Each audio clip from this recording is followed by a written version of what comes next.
ગુજરાત રાજ્યમાં માવઠાની તળબળતથી ખેડૂતોના પાકો ધોવાણમાં આવ્યા છે। ત્યારે આમ આદમી પાર્ટીના નેતા રેશમા પટેલે ભાજપ સરકાર અને કોંગ્રેસ ઉપર આક્ષેપ કર્યા છે। તેમણે જણાવ્યું કે ખેડૂતની હાલત ગંભીર છે। એક બાજુ ખેડૂત વિરોધી ભાજપની અનીતિઓ, ભાજપના માફિયાઓ, અસામાજિક તત્વો, એપીએમસી જેવી ખેડૂતની અનેક સંસ્થાઓ ગોઠવાઈ ડગલે ને પગલે શોષણ કરે છે અને બીજી બાજુ માવઠાનો માર, ખેતર ધોવાણા, પાક ધોવાણું થયું, રાજ્ય ઉપર ડામ જેવું થયું છે। ત્યારે રેશમા પટેલે ભાજપ સરકારને માંગણી કરી છે કે ભાજપ સરકાર ખેડૂતનું દેવું માફ કરે અને તાત્કાલિક સહાય ચૂકે। તેમણે આપના વલણ વિશે જણાવ્યું હતું કે જય હિન્દ। આપણે સૌ જાણીએ છીએ કે ગુજરાતમાં દિવસે ને દિવસે ખેડૂતની પરિસ્થિતિ કફોડી બનતી જાય છે। એક તરફ ખેડૂત વિરોધી માનસિકતાવાળી ભાજપ સરકાર સત્તામાં છે, એની અનીતિઓ, એના માફિયાઓ, એના ગુંડાઓ, એના દલાલો દરેક સંસ્થાઓમાં બેઠા છે। એપીએમસી થી લઈને અનેક સંસ્થાઓમાં ગોઠવાઈ ગયા છે અને ખેડૂતનું ડગલે ને પગલે શોષણ કરે છે। પછી કડદા પ્રથા હોય કે ભાવમાં થતા ફેરફારની નીતિઓ હોય કે અન્ય નીતિ નિયમો હોય, દરેક જગ્યાએ ખેડૂતોનું ભરપૂર શોષણ કરી રહ્યું છે। એનો અમે વિરોધ કરીએ છીએ। અમે માંગણી કરીએ છીએ કે આ શોષણ બંધ થવું જોઈએ। બીજી તરફ કુદરતનો કહેર છે। માવઠા જેવી પરિસ્થિતિએ ખેતરો ધોઈ નાખ્યા, પાક ધોઈ નાખ્યા। આ દરેક પરિસ્થિતિમાં અમે રોડ ઉપર જઈએ છીએ, અમે પેટ બાળીએ છીએ, ઉપવાસ આંદોલનો કરીએ છીએ, અમે સત્તા પક્ષનો વિરોધ કરીએ છીએ, અમે માંગણી કરીએ છીએ કે ખેડૂતના દેવા માફ થવા જોઈએ। અમે કહીએ છીએ કે સહાય માટેના નાટકો બંધ કરી, સર્વેના નાટકો બંધ કરી અને તમારા બૂટ પહેરીને ખેતરોમાં જઈને ફોટો સેશન બંધ કરી અને ખેડૂતોને સાચા અર્થમાં સહાય તાત્કાલિક આપો। અનેક ખેડૂતો આત્મહત્યા કરવા મજબૂર બન્યા છીએ।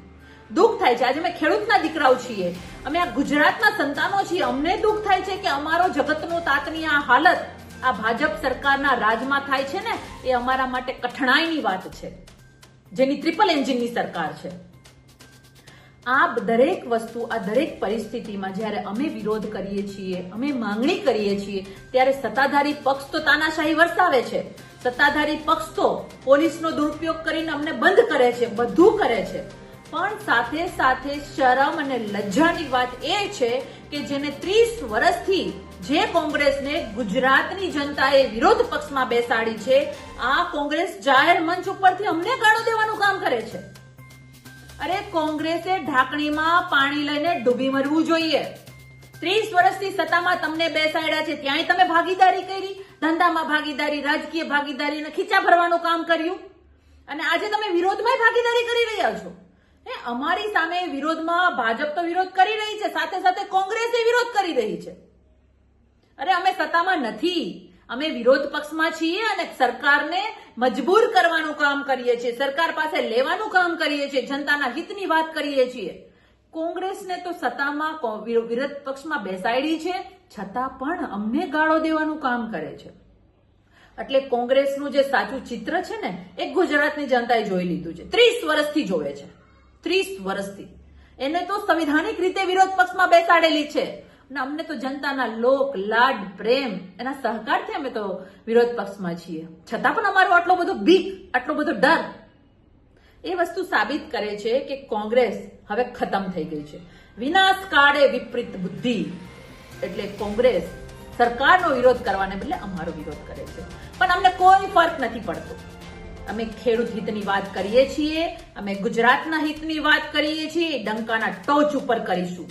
તમારી ગાળોથી અમને કોઈ ફરક નથી પડતો। તમારું ચરિત્ર, તમારી નીતિ એ ગુજરાતની જનતા જોઈ ચૂકી છે। એટલે ખાસ મારે ભાજપ અને કોંગ્રેસ બંનેને કહેવાનું છે કે વિરોધ પક્ષ તરીકે તમારું જે કામ છે તમે કરો અને સત્તા પક્ષ તરીકે ભાજપનું જે કામ છે ભાજપ કરે અને ભાજપ પાસે ઉગ્ર આંદોલન કરી અને અમે ખેડૂત હિતની વાત કરાવવા માટે, એને ખેડૂતના હિતમાં નિર્ણય લેવા માટે મજબૂર કરીશું, એ વાત ચોક્કસ છે। ડંકાના ટોચ ઉપર કહીએ છીએ કે અમે કોઈથી ડરવા વાળા નથી, લડવા વાળા છીએ અને ખેડૂત માટે લડતા રહીશું, ગુજરાતની જનતા માટે લડતા રહીશું। ભાજપ અને કોંગ્રેસથી જે થાય એ કરી લે, કોઈ ફરક। Bureau report, CN24 news. હવે જુઓ દેશ દુનિયાની તમામ ખબરો તમારી આંગળીના ટેરવે। ઉઠાવો મોબાઈલ અને ગૂગલ પ્લે સ્ટોર પરથી ડાઉનલોડ કરો અમારી CN24 ન્યૂઝ મોબાઈલ એપ।